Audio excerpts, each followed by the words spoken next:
Good evening. My name is Tim Andrews, and thank you for joining our live interactive telephone town hall. We're hosting tonight's event to give Congresswoman Spanberger the opportunity to hear directly from you and answer your questions about the issues facing Virginia's veterans, their families, and their caregivers. This is an interactive forum tonight. Congresswoman Spanberger will be taking as many questions as she possibly can during this event. So if you have a question, you can simply press *3 on your telephone keypad at any time, and you'll be placed in line to speak with a member of our staff. They will take down your name and where you're calling from, and the next time you hear me call your name, you'll be live on the call and able to ask your question directly. Now, you can also ask a question by submitting one through the portal. If you're joining us online, simply type your name and question right below the online streaming player, and you can find that at spanberger.house.gov/live.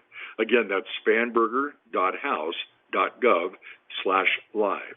Now, if you're joining us on Facebook Live tonight, welcome. And if you'd like to ask the Congresswoman a question, we encourage you to visit that online streaming portal.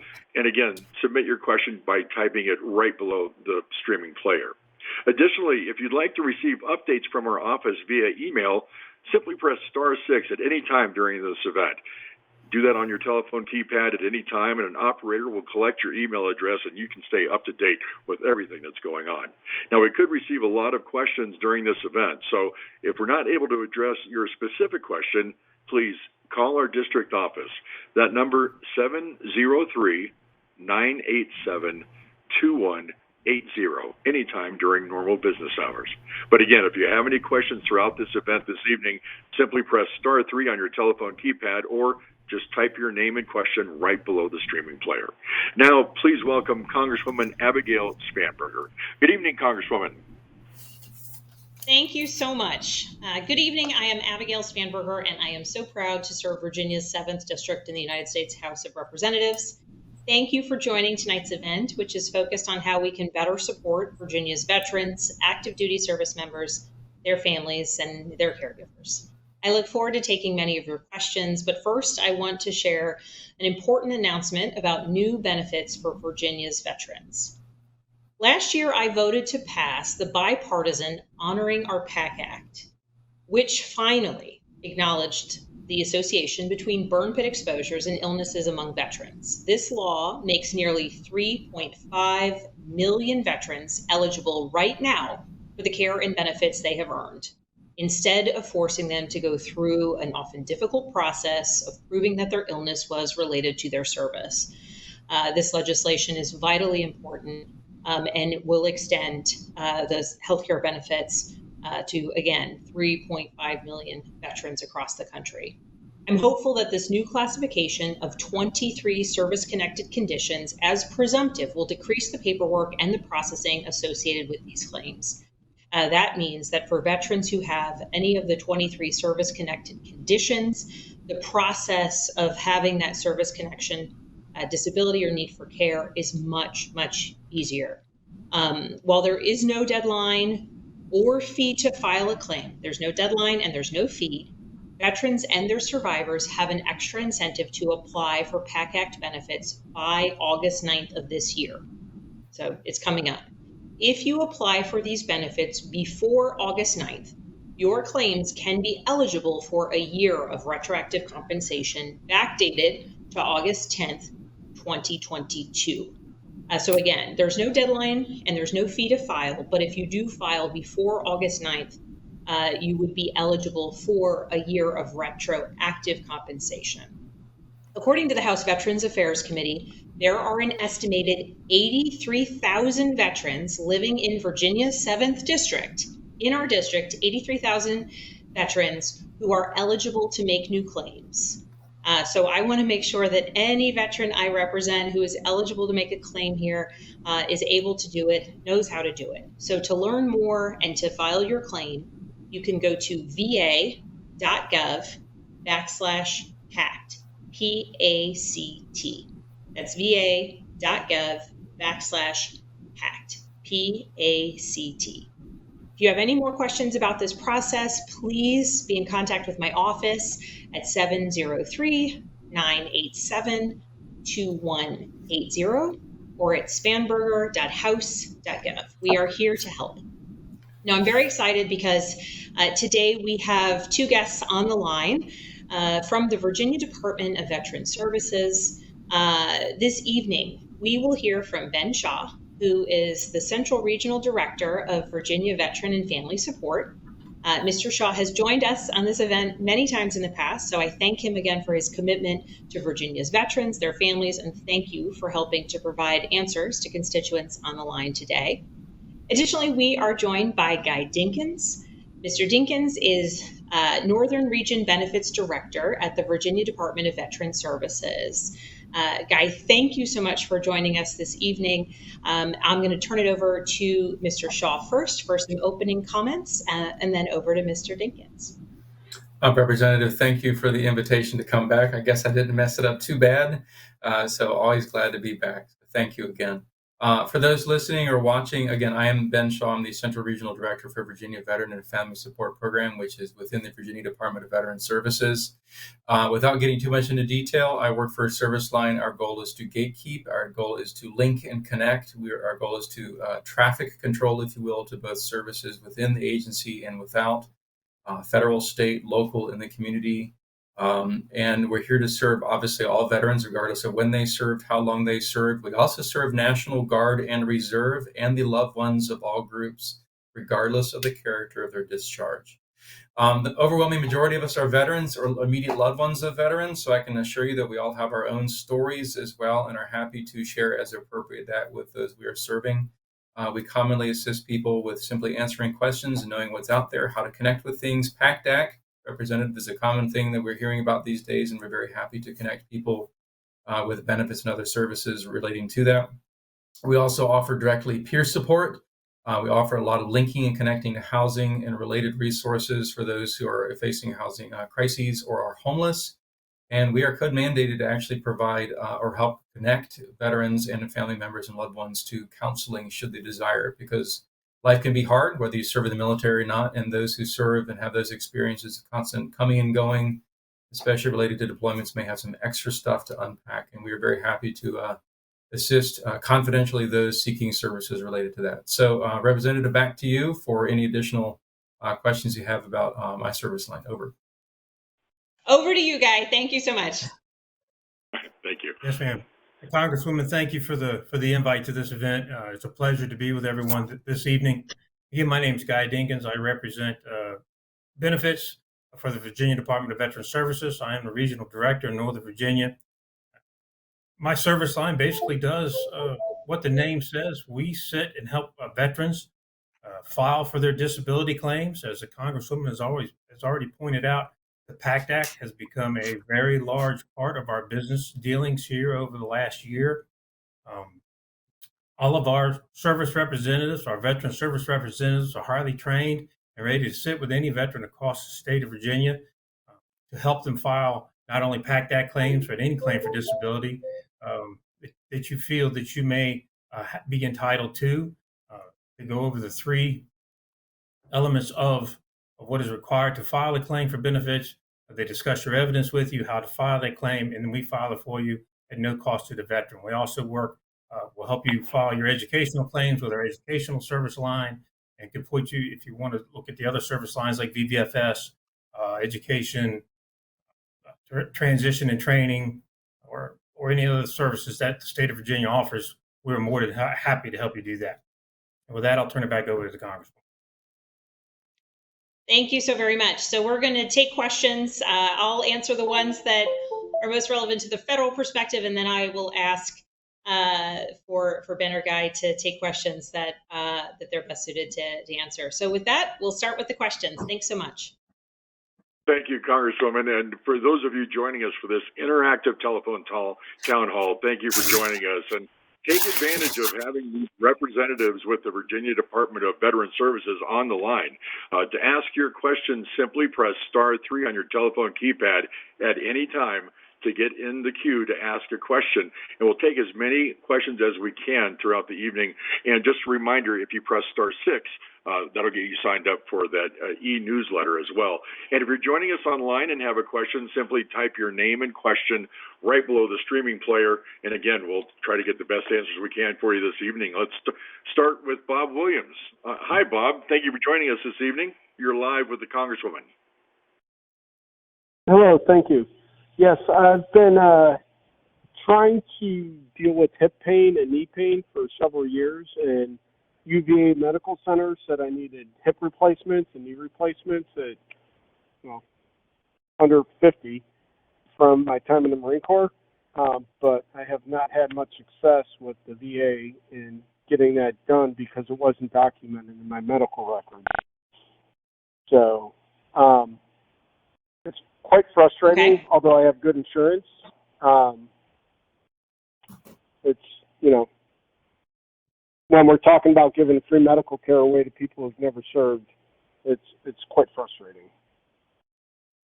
Well, so Bob, there's a couple things that in response to your circumstance, absolutely. First things first, I want to make sure anybody on the line who might have a circumstance similar to Bob's or another question about their potential benefits or claims, we always welcome you to call our office. We can open a case and submit an inquiry on your behalf. But in this circumstance, I think that Guy, you might have comments to add to this from your perspective.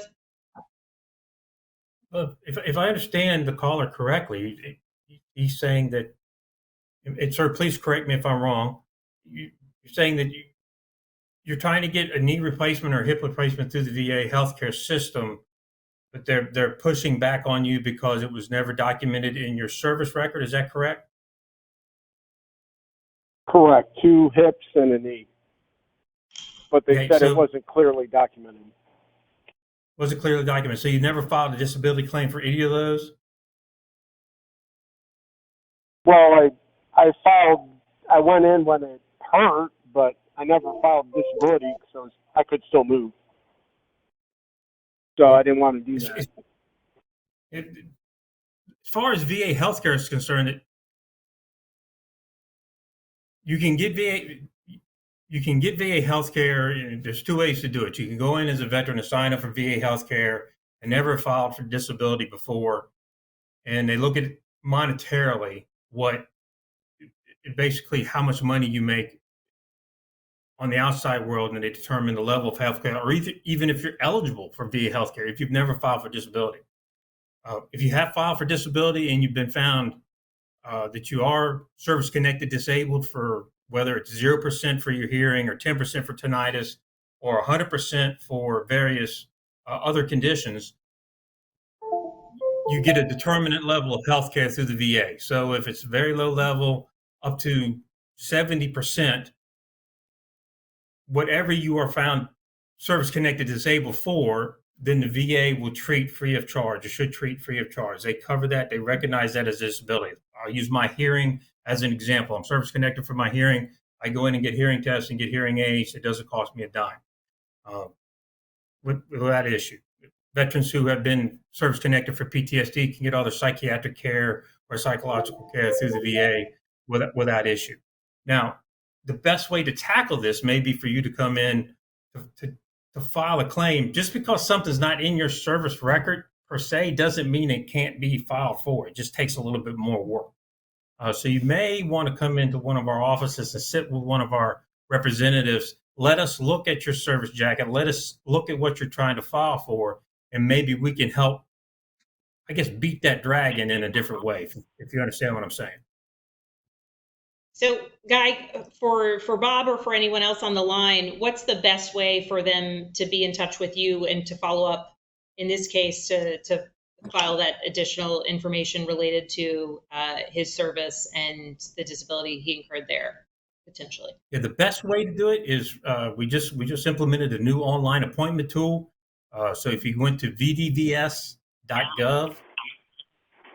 and you go to the upper right-hand corner of that web page, I'm sorry, that's dvs.virginia.gov, dvs.virginia.gov, and you go to the upper right-hand corner of that web page, and you'll see where it says Request Services, and you click on that radio button there, and then click on Claims, and then follow the prompts from there. You can get an appointment at any of our 35 offices across the state of Virginia.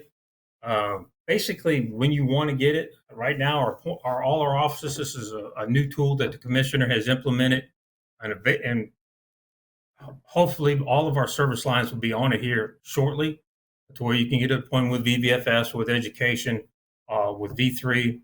But for right now, claims is the primary practitioner on it.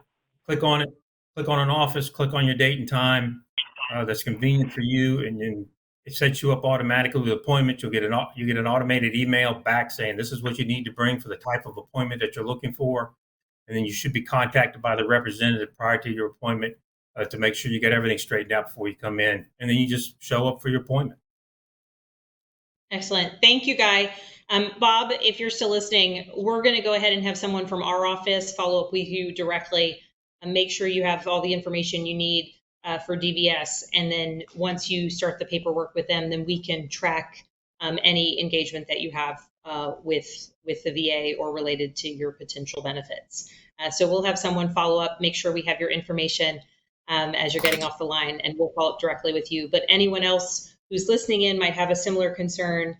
That is dvs.virginia.gov, DVS Department Veterans Services, dvs.virginia.gov. And if you have any questions, you can always call our office and we'll help you through the process, either working with you directly, depending upon the circumstance, or making sure that you are linked up with the folks at DVS and the support that they give. Well, great answers for Bob there. And if you're joining us for this live interactive telephone town hall and you have a question, now's the time to ask it and get it answered. Press *3 on your telephone keypad. We'll get you in queue to ask your question. Or if you're joining us online, again, just simply type your name or question right below the streaming player, and we'll get to as many questions as we can through this event. Our next caller comes from Prince William. Keenan Paul is on the line. Hi, Keenan. Thank you for holding. How you doing? I want to say shout out to all the veterans. I'm not a veteran, but I have family members are. But my question is about where we can see any audit of this Ukraine war, like see how much we're spending on and what we're spending on, and like trying to figure out when this war is going to end and figure all that out, because it's like we have a bunch of homeless veterans, and I feel like all the money's going to this Ukraine war, and I feel like it should be going more to the veterans. And I don't want it to be like like we did in Afghanistan, how we left all them tanks and trucks and all that stuff, and we waste all that money. So is there a way we can see an audit or anything of how much money we spent on this Ukraine war? Absolutely. So to touch on a couple points, Keenan, I want to say thank you for listening to the town hall. Thank you for being an advocate for your family members and loved ones who are veterans. And so I want to speak just briefly to the challenges and the support that the United States has given to Ukraine, what that means, and then also speak to, overall issues related to support to veterans.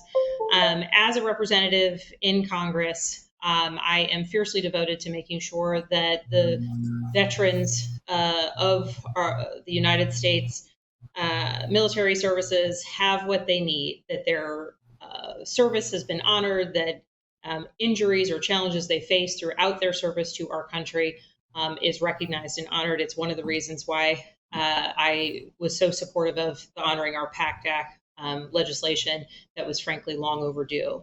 And among the people that I hear from most frequently related to the fight for freedom in Ukraine, in fact, are veterans of or current active duty service members, people who themselves fought for the ideals of freedom or raised their hand to volunteer to always be at the ready to both protect the freedom of the United States and also protect our American values. And right now within Ukraine, the Ukrainians are fighting for their freedom. The Ukrainians are defending themselves against the invasion of Russian aggression, violence, and brutality. But Keenan asked an important question, which is in all of the support that we have given to Ukraine, which, yes, much of it is monetary in terms of weapons systems and supplies that we are sending to Ukraine. Much of it is also in the form of global leadership, bringing our friends and allies together in putting sanctions on Russia, bringing our friends and allies together in supplying military aid and humanitarian aid. But Keenan asked an important question. What are we doing to ensure that those dollars are spent properly and appropriately? And so, as a federal legislator and as a representative in Congress, I think we have a significant obligation to the taxpayer, to the American people, to make sure that we have strong oversight of the U.S. assistance to Ukraine. And so, I actually led an effort last year. It was signed into law at the end of the year. That includes within the National Defense Authorization Act for fiscal year 2023, that legislation includes a provision that I helped to lead that would require stronger oversight infrastructure with respect to U.S. assistance to Ukraine. And specifically, what it requires is the examination of which federal agencies are overseeing the assistance to Ukraine, whether or not these agencies are coordinating so we know what might be outbound, whether or not there might be any challenges in providing oversight, and strong oversight over all U.S. expenditures. This is important for not only our ongoing efforts at transparency and oversight of the support that we're giving to Ukraine, but also to ensure that we are able, from a congressional standpoint, to always be able to have oversight over the funds and support that we may be giving to Ukraine. So Keenan, I appreciate this question. I have been focused on not only supporting the Ukrainians in their fight for freedom, but also in making sure that we are doing it with clear eyes towards the future and with very clear transparency of the support that we're providing. Again, if you're joining us tonight and have a question for the Congresswoman or for the folks from the Virginia Veterans Affairs, please press star 3 on your telephone keypad. You can ask a question live. And if you're joining us online, you can simply type your name and question right below the streaming player, and we'll get to as many questions as we can this evening. Dominique Chatters is on the line right now. Hi, Dominique. Thank you for holding. You're live with the Congresswoman. Hello. Thank you, Congresswoman, for doing these. These are really important and very informative.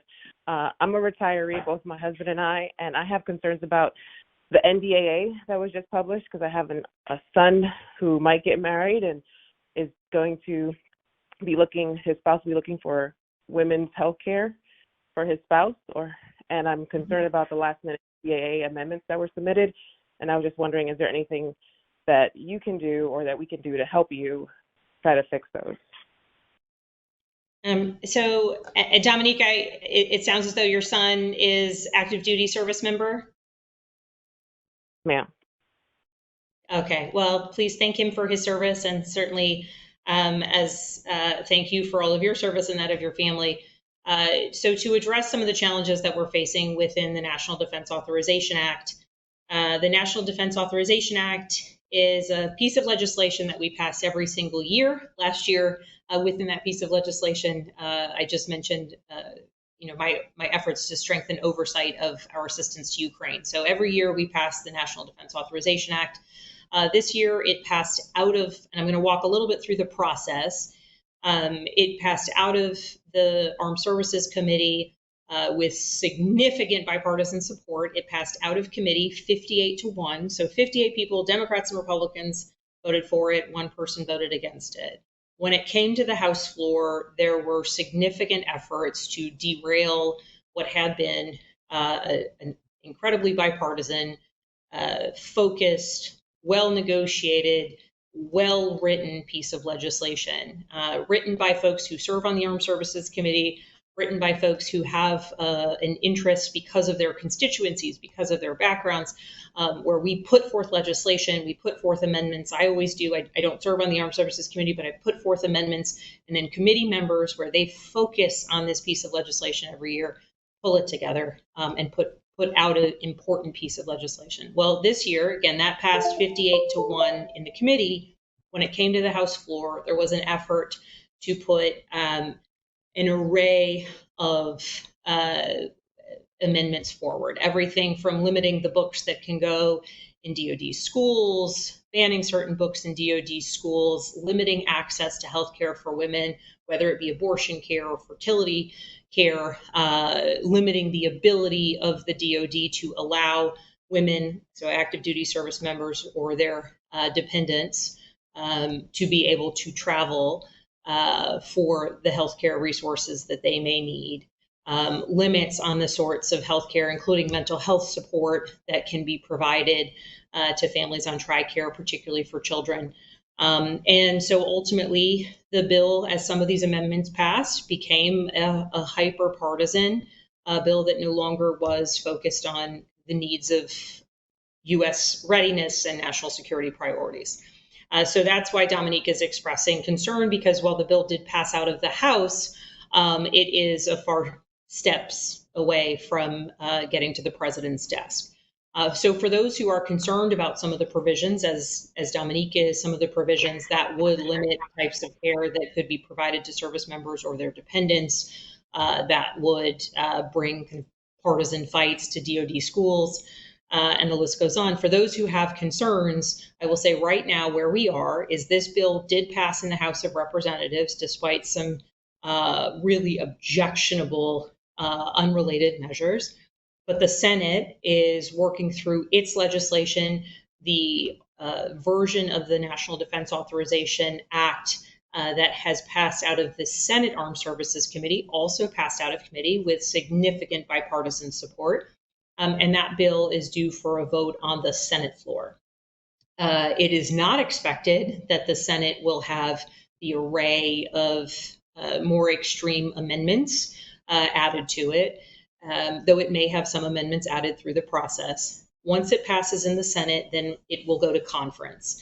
And so representatives from the House and the Senate will come together and say, what happened between, what are the differences? What are the similarities between the Senate bill and the House bill? It is my expectation, my hope, and what I'm working for to make sure that in that conference process, some of those amendments that significantly derailed the National Defense Authorization Act just last week will be struck. They will not be included in the conference process. Then the House and the Senate will have to vote again. And ideally at that point, both bills ideally will pass with significant bipartisan support and move from there to the president's desk. So unfortunately, the process has been delayed because of some of these hyper-partisan antics in the House of Representatives. But for those who are concerned, like Dominique is, about some of the elements that were put into the NDAA, what it means for healthcare access, particularly for women service members or dependents, we still have an opportunity to make a real change and do exactly what it is we should be doing, which is passing a National Defense Authorization Act that is important to and vital to the health and wellness and ability of our service members to do their job and provide an NDAA that provides support to our military in a comprehensive manner so that they can do the work of ensuring our national security and upholding our readiness. For those of you that may have joined us late for this interactive telephone town hall, not only do you have Congresswoman Abigail Spanberger, as usual, here to answer your questions, but we also have two representatives, Ben Shaw and Guy Dinkins, both with Virginia Department of Veteran Services. They are also on the line to answer your questions. So if you're a veteran or you have a family member who's a veteran or are a caregiver for a veteran and have some specific questions you need answered, now's the time to do it. And all you have to do is press *3 on your telephone keypad and we'll get you in line to speak and get your question answered. Also, if you're joining us online, you can simply type your name and question right below the streaming player. Up next, we have Terry Brooks from Prince William. Hi, Terry. Thank you for holding. You're live. Go right ahead. Yes. Hi, I just want to thank you guys for having this town hall. And I wanted to ask a question about the VA PACT Act. I know that they have a list that's out there, I guess, with all the presumptive symptoms that you can apply for. And I was trying to figure out or find out where to go on the internet and look for that. So, and I want to make sure that if Guy or Ben want to add anything to this, I'll turn it over to them in a minute. But yes, you're correct. 23 conditions were added to the list of presumptive service connectivity, which is really an important step forward. And where you can go to find information about that is at va.gov/PACT, PACT. So it's va.gov/PACT. And they have a list of the 23 conditions that are listed there. But as always, if you have any additional questions, please call my congressional office and we can walk you through any additional questions you have. Guy or Ben, would you add anything to that? No, ma'am, you hit the nail on the head. That's the best place to go. va.gov, PACT Act, or PACT. It'll take you right to the resource guide. I'm looking at it right now. And it lists all the presumptives, not only for the PACT Act, but for Agent Orange. It goes on down through the Agent Orange that was added as part of the PACT Act as well, Camp Lejeune. So that's the best place to go, ma'am. And Guy makes an important point. So frequently we talk about exposures from burn pits in Iraq and Afghanistan, but it's also important that it's toxic exposures from Vietnam, Gulf War, and the post 9/11 era burn pits, Agent Orange, and other toxic exposures. So for anyone listening who thinks that they might fall into that category, please go to that website, va.gov/PACT, PACT, or be in touch with our office if we can walk you through anything. And I think our next caller may be right in that line, Congresswoman. Teddy Otto's on the phone right now. Hi, Teddy. Thank you for holding. Hi. I never expected to be actually called. Thank you very much. Hi. I have a question about the members of veterans. My father was commanding officer. Teddy, it's a little hard. Teddy, it's a little hard to hear you. Sorry, can you hear me now? Yes. Can you hear? Okay, great. You know, we've all heard of the Lejeune incident with their water. Everyone in my family is dead as a result, and I'm dying. I reached out to the people doing the Lejeune, lawsuits to get some help. And I got on the phone with them and I explained to them how everybody died, that we absolutely 100% believe, that it's come from the Lejeune scenario with the water. And they're telling me, it's going to be years before that'll ever be settled. Well, veterans and their family members, who have been devastated by any kind of, any kind of poison, everything should be expedited for those people. I mean, they're dying, okay? I'm dying. I'm leaving my 2 girls. The pandemic just wiped out both of our businesses. We've lost everything. We were almost homeless, made it into a place that is too expensive for us to live, but it was the only place we could rent. And now, I'm really struggling with all of the circumstances that are going around the Lejeune incident, and I'm also struggling with what this government has done to people like me. You know, I worked hard all of my life and raised my children myself. And along comes a pandemic. I'm dying of being poisoned by our own country. And then a pandemic comes along and takes what little I have left. You know, I want to know what is being done about this Lejeune water situation, because I don't have time to wait 10 years for somebody to decide, the case. And I think it's bizarre and ridiculous that anybody should,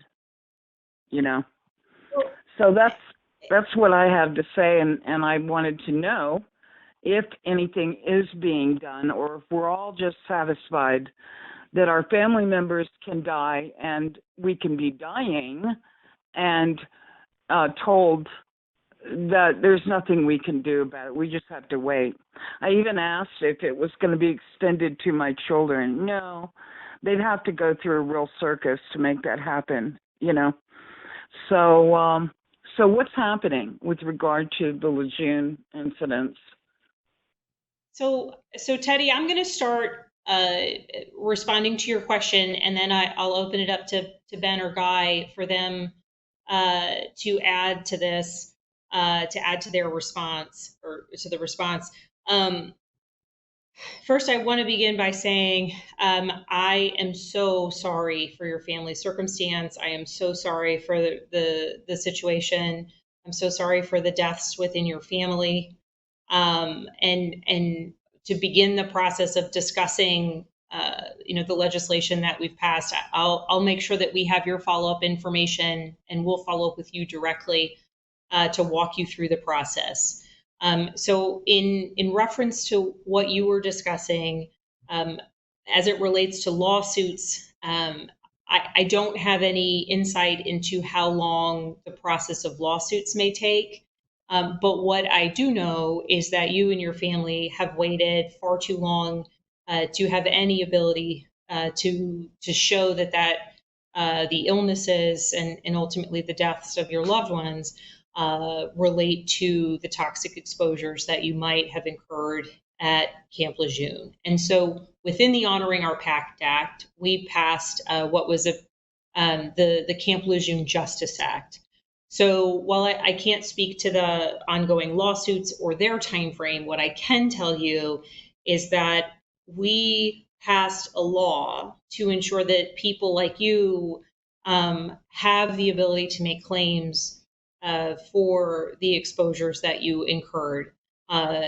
This law ensures that the service-connected disability or the illnesses that you and your loved ones incurred was related, and certain presumptive connections between illnesses are related to exposures at Camp Lejeune. So we'll make sure that we have your contact information so we can follow up and walk you through that, because certainly for anyone who faced toxic exposure at Camp Lejeune, you all have waited too long, and it's important that we pass this legislation, and I want to make sure that you are seeing the results of it. But I do understand that, as the litigation is moving forward, it's my understanding that there have been attorneys appointed in the litigation. I will be following it closely. It is so important to so many of the people that I represent, but I don't have estimates on how long that process may occur. Ben or Guy, would you add to that? I just add, ma'am, that we saw an unfortunate incident as soon as the law was passed of what I'll call ambulance chasers popping their commercials online and saying sue the government for the PACT Act and for the Camp Lejeune exposures. And unfortunately, what we're hearing the outcomes of that now with what we've just heard, where people are reaching out to these lawyers to try to get what they know that they're rightly owed, and they're being told, well, it's going to take years. And it's not only going to take years, but chances are if you were to win a settlement against the government, that law firm is probably going to take a large chunk of that settlement away from you as payment for their services. Now, there's a large difference between filing a lawsuit against the government and filing a claim for one of the presumptive conditions under the PACT Act or Agent Orange. Veterans and their survivors, it's generally their spouse or their dependent children, are eligible to file for the claims. Even if the veteran has passed away from one of the presumptives, say one of the cancers that are now recognized under the Camp Lejeune, toxic water or the burn pit toxic or the burn pits, the surviving spouse or the dependent children could come into one of our offices and file what's called a death indemnity compensation claim, where the VA would look at it. It doesn't even have to be a presumptive condition. It can be a condition that generally the VA will look at the claim and say, yes, had the veteran filed while he was still alive, we would have found that this condition, which caused his death, we would have found in his favor. Now we find in favor of the dependent or the surviving spouse. So then they would get benefit from that, a financial benefit from that compensation. Or if the adverse of that is if the veteran has already filed a claim and he passes away, he or she passes away, and one of the causes of his death is what he has been found service connected for. So let's say prostate cancer for Agent Orange veteran. Then again, the surviving spouse or dependent children could file a DIC claim if that helps at all. I'm not sure that it does. Well, and Guy made an important point, and I want to echo it for anyone listening. In the circumstances where there are lawsuits being filed, that's a separate issue. But when you are getting help from our office, a congressional office, or DVS, you do not need an attorney. You do not need to pay attorney services. It is free to file these claims. We are happy to assist. As Guy mentioned, DVS, you can sit down with them and file them together. And I have heard from constituents who think that they need attorney services to go through that process. And I want to make sure that everyone knows that that is not the case. And there is no filing fee, and there is ultimately no deadline to file either for oneself or for a departed a veteran who has passed. So we'll continue in our newsletter. We'll push out information providing all of the links and some of the details that we've discussed today. But I did want to affirm that to file and to get those benefits, if you are eligible or if a loved one is eligible, there is no fee for that. And please always feel that you can reach out to our office or DVS. We work in concert to make sure that you're getting all of your answers to all of your questions. And again, if you want to sign up for that newsletter so you get all those updates, simply press *6 on your telephone keypad right now. We'll collect your email address and make sure that you stay up to date with everything that's going on out of the Congresswoman's office. We have folks joining us online on the phone, and if you have a question on the phone you'd like to ask, press *3, or you can do like Rick Kirk did.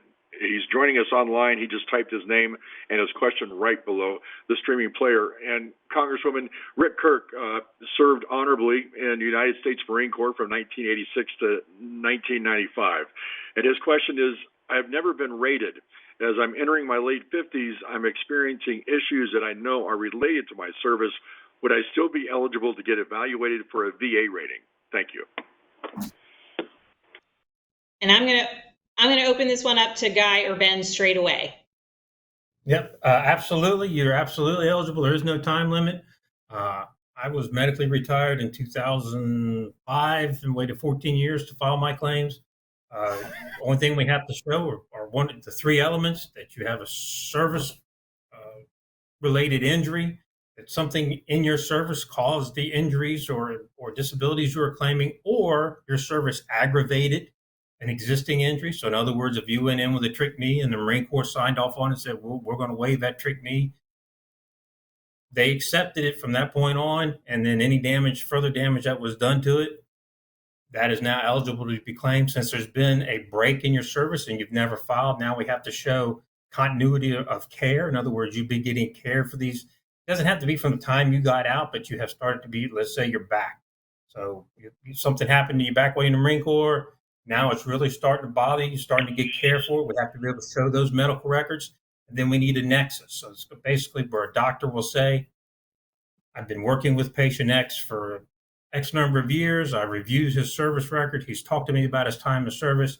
And in my opinion, 50-50 chance his back or whatever he wants to claim is connected to his service, to his time in service. So that's the bridge that that connects your time in service to your current disability. You know, a lot of doctors get wrapped around the axle when you go to them and say, hey, will you write me a letter? And they think the VA is going to come back and sue them. And no, the VA just wants a medical professional to say that there is a more likely than not chance that your current condition is related to your time of service. It's just over 50%. They don't come back. They don't look at the doctor's records. It's just a nexus statement. And our office can even help you write. It can help provide a block form for your doctor to look at and go, okay, this is what the nexus needs to look at. A lot of times we get great nexus letters from doctors. My doctor didn't want to write one. I had to argue with him. So it depends on your doctor. They get a little funny sometimes, but those three elements will help us file that claim. And any of our representatives can walk you through that. And Rick, hopefully that answers your question. And I'd just like to add from my family, hoorah. Up next, from Woodbridge, we have Lawrence Watt on the line. Hi, Lawrence. Thank you for holding. Appreciate your patience. Hey, y'all. How y'all doing? My name is Lawrence Watt. I was active duty for 8 years in the Air Force. So I appreciate everybody on the phone call. I appreciate everybody's service. I guess I just have three really simple questions. Just one, I would like to get some help also for applying for disability. I applied for something, and they said, well, it's not in your records, but it was, and I told them no. They said there was something wrong with it. So it's just, I'm just having issues, and I just want a little bit of assistance if I can get it. I really do appreciate it.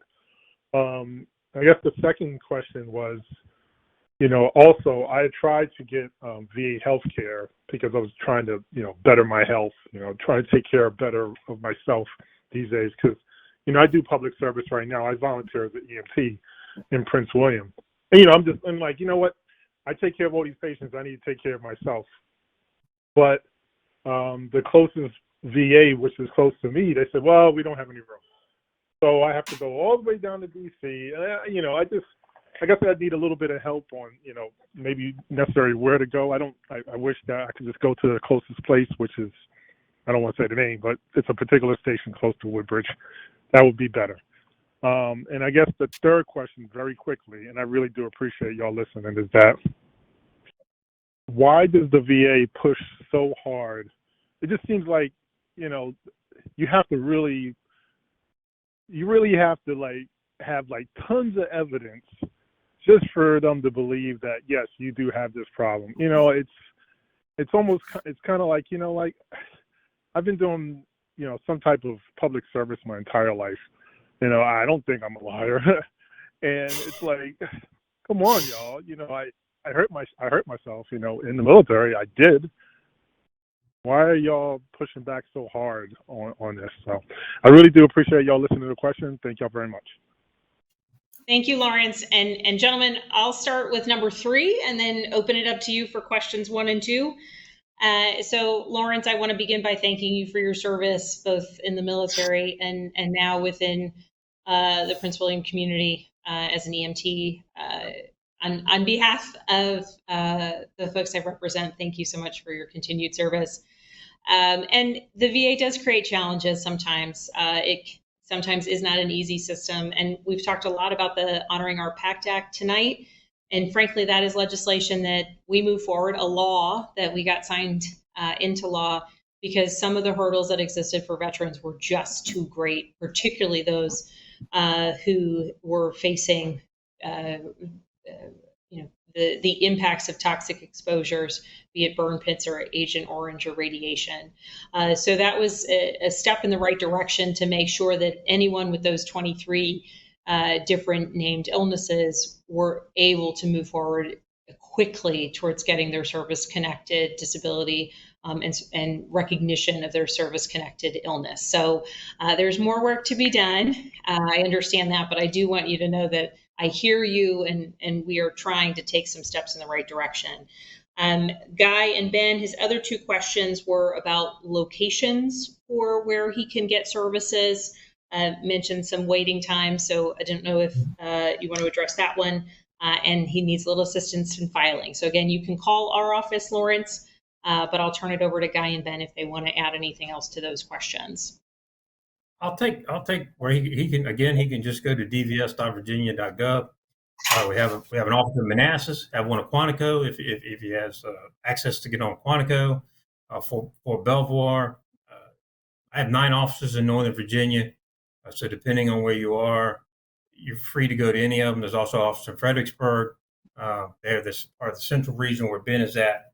Going back a little bit on the question that the Congresswoman just answered, a lot of times if you just present your evidence to the VA, the rater is going to look at it. They're going through them very quickly because they have so many claims to get through, and it sounds like a horrible thing to say. But the rater's sitting there looking at a computer screen, they're looking at the 3 elements that jump out, and if it's not there, they move on. They say no, and they move on. But what can prevent that is sitting with a good representative who can write up what's called a 4138, who can look at your evidence and in the 38 CFR and the M21 and go, this is why this claim needs to be granted. And they write up what's basically called a justification of the claim on a 4138 that gets filed with your evidence. That kind of tells the rater, look here, look here, look here, everything ties together. And that helps the claim get, for lack of a better phrase, passed or granted or pushed to the next level, to get pushed past the initial rater phase to a senior rater in the CP exams. So I would say, do yourself a favor, come sit with one of our representatives. Let us look at what you have. Let us look at what you've been denied for, where it may have jumped a shark, and then see if we can't get you set on the right path and get you what you deserve.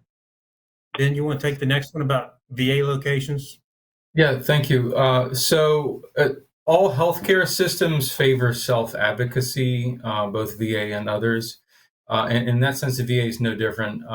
So one of the other magnificent pieces of federal legislation that passed a few years back was the Mission Act, which vastly expanded the VA's ability to, and I guess interest in offering, referring to care in the community or community-based care for a lot of things that they could not see in a timely fashion in-house or couldn't see close to the patient and so on and so forth.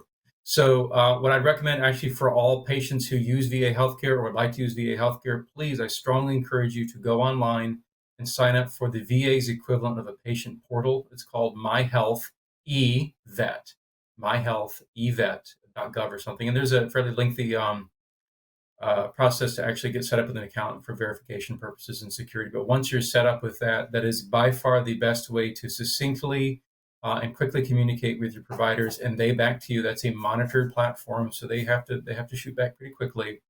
And one of the things that anyone can do, any VA patient can do, is advocate for and specifically request, may I be referred to care in the community if this is A, too far away, B, it's a 4-month wait for a specialty appointment.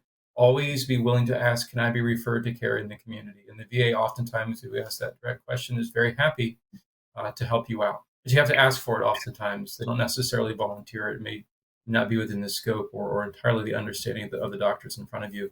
So again, that is My Health eVet, and that is the VA's patient portal, which I'll tell you as a veteran myself, as a VA patient myself, that is a patient portal I've used myself in the past 48 hours, and it has measurably changed my health care and my health status. And this is not a joke. This is not something I just made up for this town hall.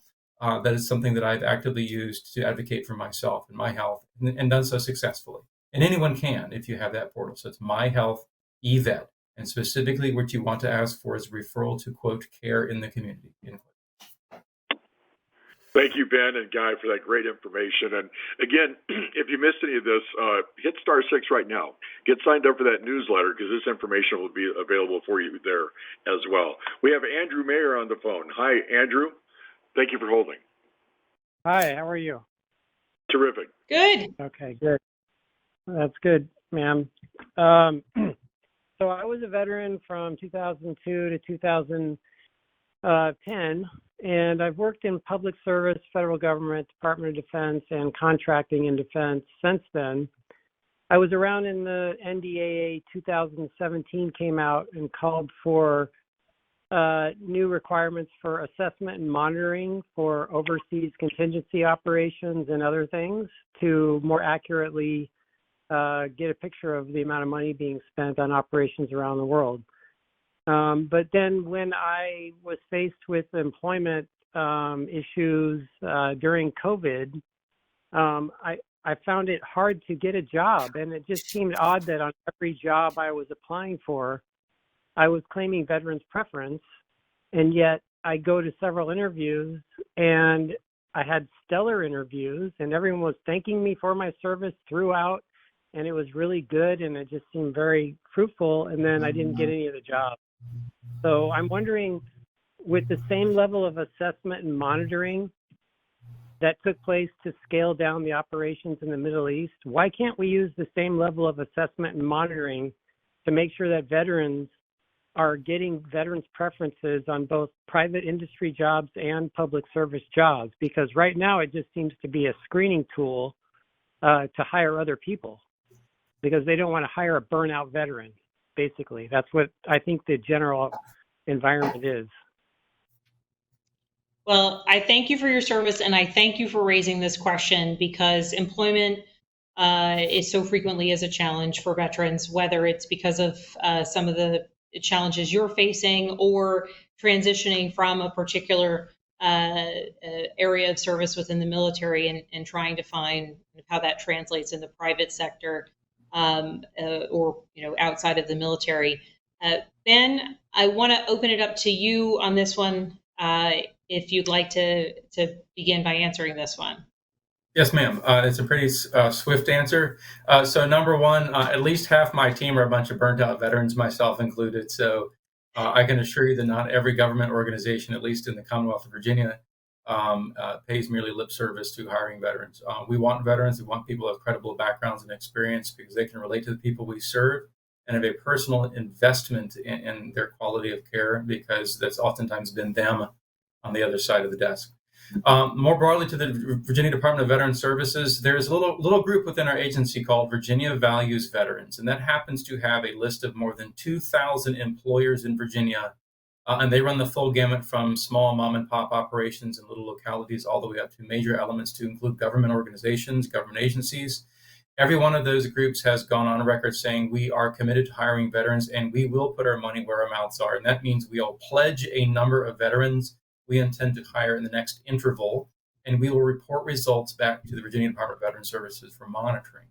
So I would encourage you to reach out. You can call me or any of our team or just check the website, dvs.virginia.gov, and look for employment resources and specifically Virginia Values Veterans and Virginia Values Veterans V3 Transition Team. So V3 serves employers and encourages them and works with them to find the veterans they're looking for. And Virginia Values Veterans Transition, V3T, specifically works with veterans, helping them basically be groomed and ready to go with the organizations that are looking to hire veterans. So we're here to help arrange the marriage, and that's resume work. That's, I guess, interview coaching if that's appropriate, and just helping you with your hunt. We'd like you to obviously find a job that is meaningful and beneficial, pays the bills, and you feel valued, whether that be our agency or elsewhere. So please definitely reach out to DVS. We'd be happy to help. Thank you, Ben. We have time for one more question this evening, Congresswoman. So let's get Wendy Henson on the line. Hi, Wendy. Thank you for holding. Hi, how are you? Good. Thank you, Wendy. Hi, I was calling because I had a question about what initiatives might be going on for affordable housing. At the time, we've been trying to move out of our apartment for quite some time, but we've been hitting a lot of roadblocks when it comes to applying for housing. A lot of the criteria has been helping. It has not been helping us out. Sometimes they ask for 3 times the rent. They ask for front, back, and first and last month's rent before you can even be available to try out for an apartment. I just want to know, is there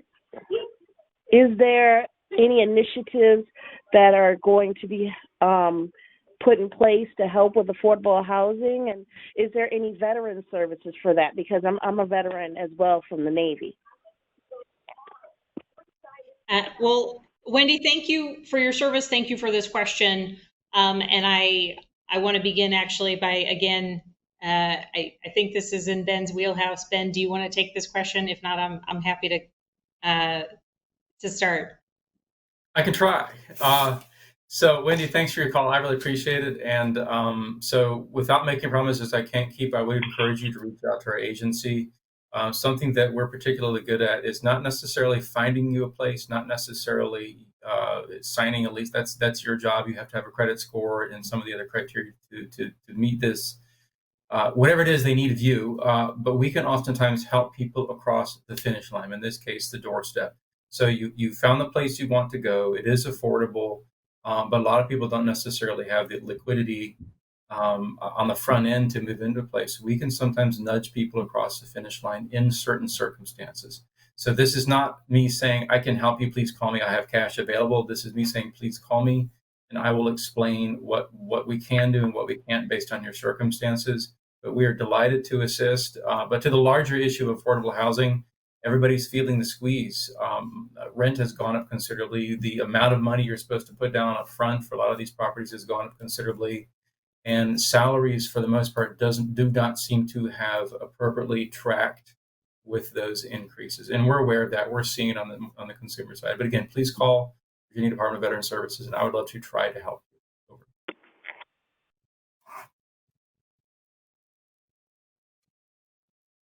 Thank you, Ben.